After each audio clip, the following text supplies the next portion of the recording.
Imagine o seguinte cenário: Jesus ressuscitou, mas seus discípulos estão escondidos, trancados em um quarto, com medo de serem perseguidos. A tensão no ar é palpável. É nesse contexto que o Evangelho de João nos apresenta uma figura com a qual muitos de nós podemos nos identificar. Estou falando de Tomé, também o conhecido como o incrédulo. Mas será que Tomé realmente merece essa reputação? O que é que você acha? E o que podemos aprender sobre fé e dúvida em sua história? Hoje é quarta, 13 de novembro, estamos juntos para mais um devocional diário. Quando Cristo apareceu aos discípulos pela primeira vez após a ressurreição, Tomé não estava presente. Mais tarde, ao ouvir o relato dos outros discípulos, ele ficou em choque e talvez frustrado. Afinal, por que Jesus teria se mostrado aos outros e não a ele?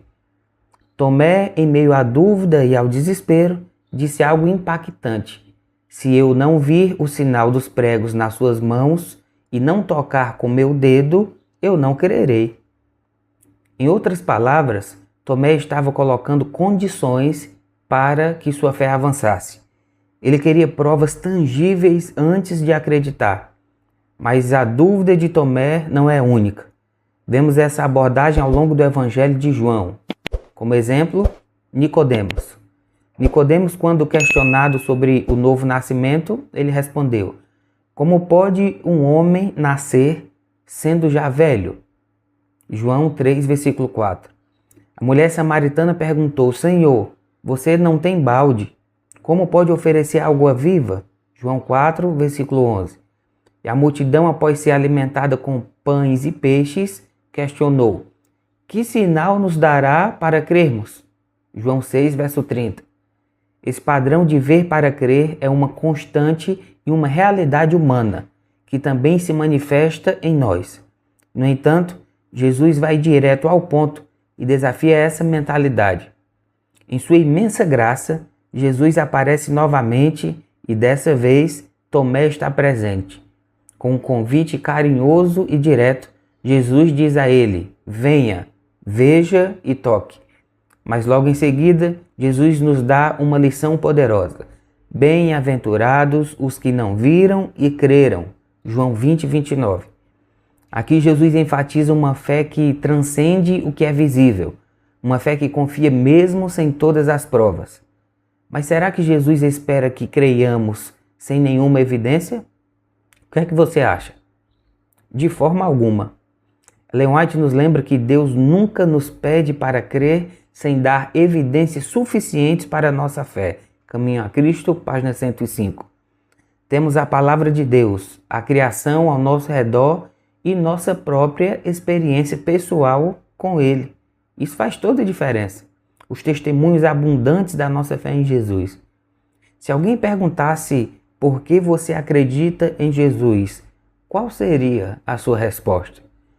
A história de Tomé nos ensina que todos enfrentamos momentos de dúvida, todos nós, mas que a fé é uma escolha que vai além das circunstâncias visíveis.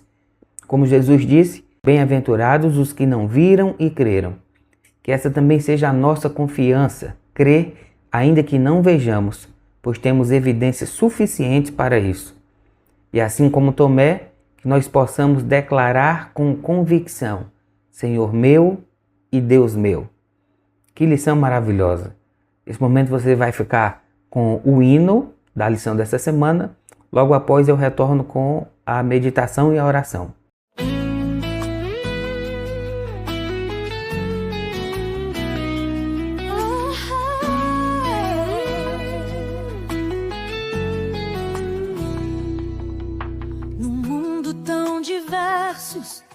Cada um em sua jornada, encontramos a verdade que transforma e é sagrada. Histórias de encontros na luz da revelação.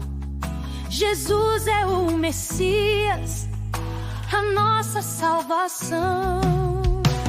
Tomé viu e creu, mas há muitos que não veem, e a voz do Salvador no coração é que vem. Bem-aventurados são os que creem sem ver. A fé é a certeza do que não se pode ter.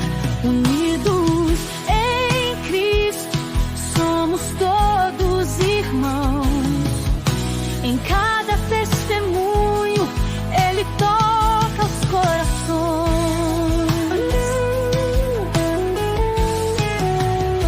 João Batista declarou: eis o Cordeiro aqui. André disse ao irmão: achamos o que é o porvir. Natanael se espanta, reconhece o rei. E em cada testemunho, o amor de Deus eu sei. Caminhando juntos, em busca do mesmo ideal. A fé nos revela o eterno e nos faz imortal. Bem-aventurados são os que creem sem ver. A fé é a certeza que não se pode ter. Unidos em Cristo, somos todos irmãos. Em cada testemunho, Ele toca os corações. Mulher samaritana encontrou a verdade. O cego que enxergou viveu a liberdade. Jesus é a resposta, é a luz que ilumina a nossa esperança. Em sua graça se destina. Bem-aventurados são os que creem sem ver. A fé é a certeza do que não se pode ter. Unidos em Cristo, somos todos irmãos. Em cada testemunho, Ele toca os corações. Assim seguimos firmes, crendo no que é real. Jesus é o caminho, o amor sem igual. Quarta, 13 de novembro. Aventureira do ano. Não tendo em vista somente os seus próprios interesses, mas também os dos outros. Filipenses capítulo 2, verso 4. Em 2016, Pazang Lyamo Sherpa Akita ganhou o Prêmio Nacional Geographic de melhor aventureira. Ninguém duvida da tremenda capacidade dessa alpinista nepalesa, mas o prêmio lhe foi outorgado por sua imensa dedicação em salvar o máximo de vidas após o terremoto que afligiu seu país em 2015. Deixando de lado seus interesses pessoais, ela se dedicou aos outros. É curioso notar que esse ato fez com que milhares de pessoas votassem nela. Essa história nos lembra uma personagem bíblica, bela e ligeira como uma gazela. Os judeus a chamavam de Tabita e os gregos de Dorcas.